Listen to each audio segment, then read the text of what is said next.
네, 월요일에 부동산 시그널 오늘 함께해 주실 전문가분 소개해드리겠습니다. 오늘은 JYP홀딩스의 박성규 대표님과 함께합니다. 대표님 안녕하세요. 네, 안녕하십니까. 자, 네, 대표님. JYP홀딩스의 박성규입니다. 네, 반갑습니다. 예. 자, 오늘도 잘 부탁드리겠습니다. 네. 자, 요즘에 신문이라든지 인터넷을 보다 보면 3기 신도시라는 말을 굉장히 많이 접할 수 있는 것 같아요. 그만큼 관심이 좀 높다는 뜻일 텐데, 그래서 오늘 대표님께서 이 3기 신도시 그리고 3기 신도시의 중심축으로 부상한 GTX A 노선에 대해서도 알려주신다고 했거든요. 한번 들어볼까요? 네, 일단 강의를 이슈를 준비하면서 어제 발표가 됐죠. 예, 청와대 정책실장이 발표라고 보기에는 일단은 추가적인 주택시장의 대책을 수립하겠다 예고하는 시그널이 나왔습니다. 자, 그에 따라 우리 지금 발표되어 있는 3기 신도시와 수도권 광역 급행 철도가 과연 주택시장에 어떻게 영향을 미칠지에 대해서 한번 일단 준비된 영상부터 한번 보시겠습니다.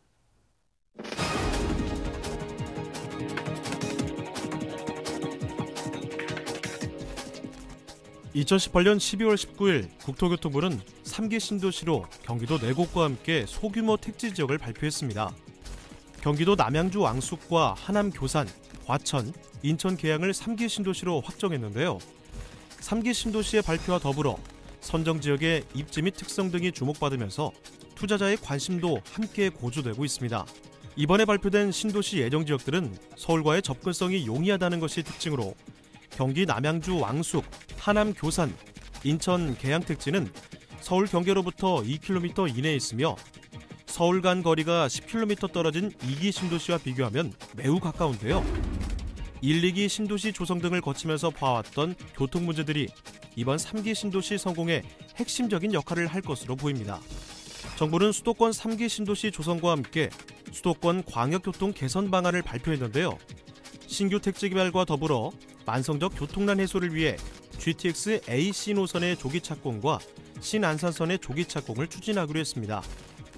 3기 신도시 계획에 대해 기대와 환호, 갈등과 우려 등이 교차하고 있는데요.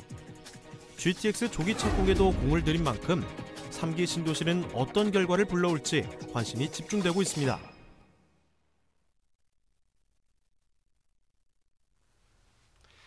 네, 지금 영상에서 보셨듯이 3기 신도시와 지금 수도권 GTX에 대해서 지금 영상을 보셨는데요. 자, 이게 급변하는 부동산 시장. 올 초반에 벌써 청와대에서 어제 부동산 시그널이 1차적으로 좀 나왔는데요. 일단은 제가 지금 3기 신도시에 대한 내용을 말씀드리기 전에 어제죠. 20일 날 청와대 정책실장의 기자간담회에서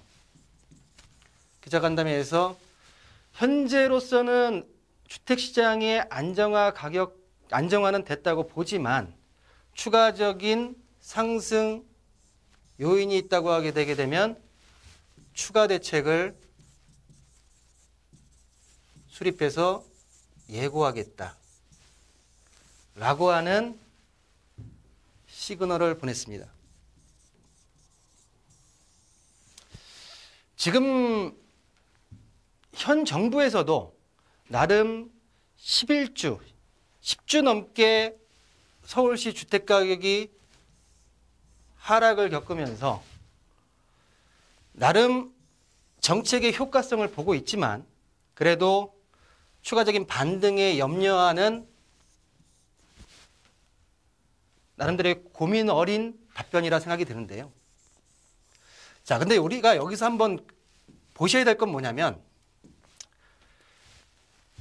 가격이 형성될 때, 부동산 가격이 형성될 때 수요와 공급에 있어서 가격이 결정된다고 말씀을 좀 드렸고요.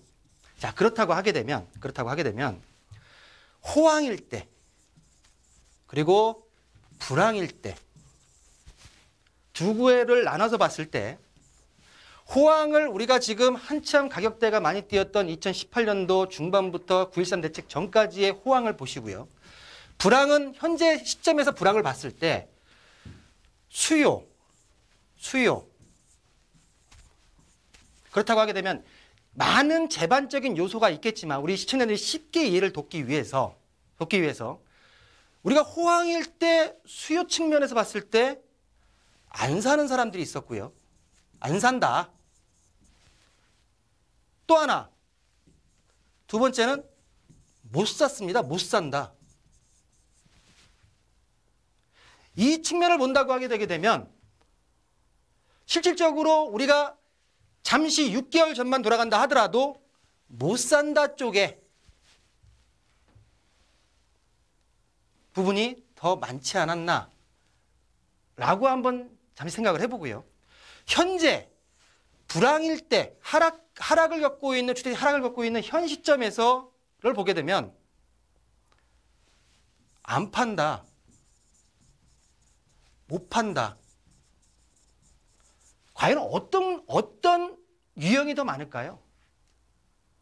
제 개인적인 소견이지만 저는 안 판다 쪽에 더 많은 사람들이 있다라고 좀 말씀을 드리고 싶은데요.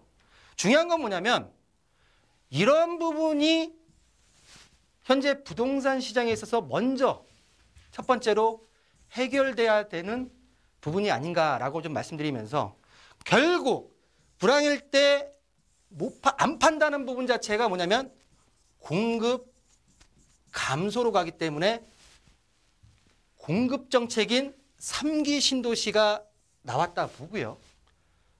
실질적으로 지금 30만 호 계획을 해서 현재까지 보게 되게 되면 12만 5천 호가 15만 호가 지금 발표가 됐고요. 그리고 앞으로 상반기 때 11만 호가 발표된다라고 지금 계획이 잡혀져 있는데 그 내용을 잠시 보시게 되게 되면 뭐 여러 가지 대규모, 중규모, 소규모가 있지만 현재 제가 드리고 싶은 말씀은 대규모 4곳의 규모와 위치 그리고 이 부분이 어떻게 현 부동산 시장에 미칠까에 대한 영향을 좀 말씀 좀 드리고 싶은데요. 보시게 되게 되면 뭐 서울, 경기권에 지금 대부분 포진이 돼 있고요. 서울 지역은 좀 많이 빠져 있죠. 자, 일단 대규모 4곳을 보시게 되게 되면 남양주 왕숙, 그리고 하남 교산, 인천 계양, 경기도 과천까지. 자, 평수로 보시게 되게 되면 거의 300만 평 이상, 또 교산은 200만 평 이상, 100만 평, 50만 평, 아주 숫자도 예쁘게 잘 지정을 하신 것 같습니다. 이 부분의 위치를 좀 보신다고 하게 되게 되면 일단 뭐 면적의 규모를 보신다고 하게 되게 되면 자, 위례 신도시의 3.4배, 평촌시도의 2.9배, 판교 제2신도시의 5.8배의 자족용지를 확보시키겠다라고 하는 대규모 택지의 규모가 되겠는데요. 자, 우리 지도를 보시게 되게 되면 현재 지금 빨간색으로 표시된 부분이 3기 신도시로 현재까지 대규모로 지정된 곳이고요. 서울을 4사분면으로 나눴을 때 일단은 동측에 지금 포진되어 있는 모습을 보시고 있는데요. 일단 뭐 강남이나 송파, 강동 쪽의 집값이 오르는 부분 자체를 이 공급 물량으로 잡아보겠다라고 했죠. 일단은 뭐 이 와중 속에서 보시게 되면 서울의 어떤 경계선 자체가 고르지 않다 보니까 이 거리상으로는 가깝다고 하지만 실질적으로 서울의 중심으로 들어오기에는 조금 미흡한 부분 자체가 있다고 좀 판단이 되고요. 자, 남양주 왕숙 같은 경우에는 다산 신도시의 진건지구와 지금지구에 있어서의 어떤 연장선상에 있는 신도시의 지정이기 때문에 나름 교통의 어떤 혼잡한 부분 자체를 초래할 수 있다라는 부분이 있고요.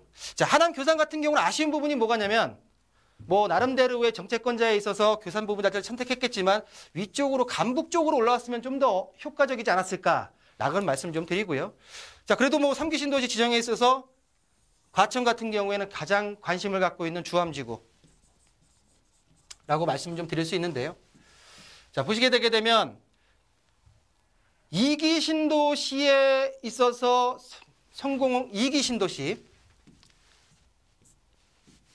2기 신도시 같은 경우에 저희가 보시게 되게 되면 이기 신도시 같은 경우는 교통망의 부재로 인해서 많은 분들이 나름 불편함을 좀 겪고 있었는데요. 3기 신도시를 발표하면서 일단은 광역 급행 철도에 대해서 GTX-A부터 GTX-B, C까지. 자, A 노선 같은 경우에는 실질적으로 보시게 되게 되면 C 노선에 과천이 들어가 있고요. 지금 보시게 되게 되면 B 노선 같은 경우에 인천 계양과 왕숙이 들어가 있어서 일단은 교통망 확충을 시키겠다라고 정책이 발표됐는데요. 일단은 2019년도에 가장 키워드는 뭐냐면 주택시장의 가격, 동향, 과연 안정이 됐지만 하락으로 연결이 될 것이냐라고 하는 첫 번째가 있고요. 자, 두 번째를 보시게 되면 신도시.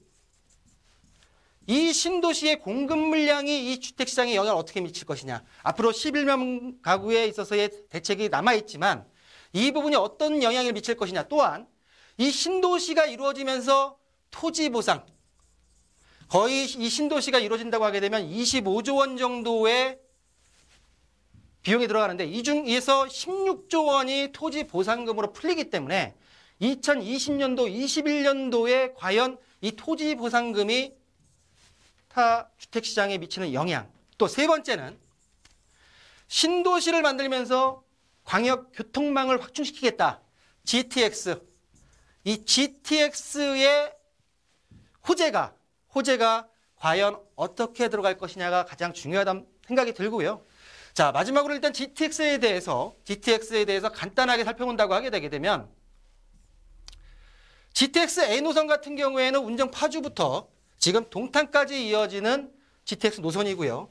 여러분들한테 한번 그 부분 자체 잘 알고 계신지 모르겠는데 GTX의 구간 기본 요금은 1,728원으로 예정이 되어 있습니다. KTX나 SRT처럼 금액대가 비싼 교통망이 아니고요. 수도권 전철에 가까운 그리고 광역 버스에 준해서 추가 요금을 매기겠다라고 했기 때문에 지하 50m에서 급행 철도로 움직이는 교통망으로서 앞으로의 어떤 그 지역, GTX가 들어가는 지역에 있어서는 나름대로의 크나큰 개발 호재다라고 좀 말씀 좀 드리고요. B노선 같은 경우에는 보시게 되게 되면 송도에서 말씀드렸듯이 남양주 3기 시도 왕숙을 지나서 마석까지 이루어지는 B노선이 있고요. 자, 마지막을 보시게 되게 되면 C노선 같은 경우에는 유인까지 중간에 과천이 들어가고 보시게 되게 되면 군포의 금정 등이 들어가는 C노선 같은 경우에도 아까 말씀드렸듯이 기본 요금은 실질적으로 1,700원대 보시게 되게 되면 삼성역까지 23분까지 이루어지는 광역 철도 교통망이기 때문에 자, 추가적으로 처음에도 말씀드렸지만 정부에서 말하고 있는 대책이 과연 이런 개발 호재 그리고 공급 물량에 따라서 어떤 실효성을 가지고 있는지를 한번 꼼꼼히 보실 필요가 있고요. 자, 마지막으로 부동산 투자를 할 때 정책의 중요성을 항상 말씀드렸는데요. 분명히 손가락으로 가리키는 지점이 있습니다. 지금 이 시점에 있어서는 이 손가락 끝을 정확하게 주시하고 확인하셔야지 부동산 투자하시는 데 있어서 실패할 확률 자체가 낮출 수 있다라고 좀 마지막으로 정리해 드리겠습니다.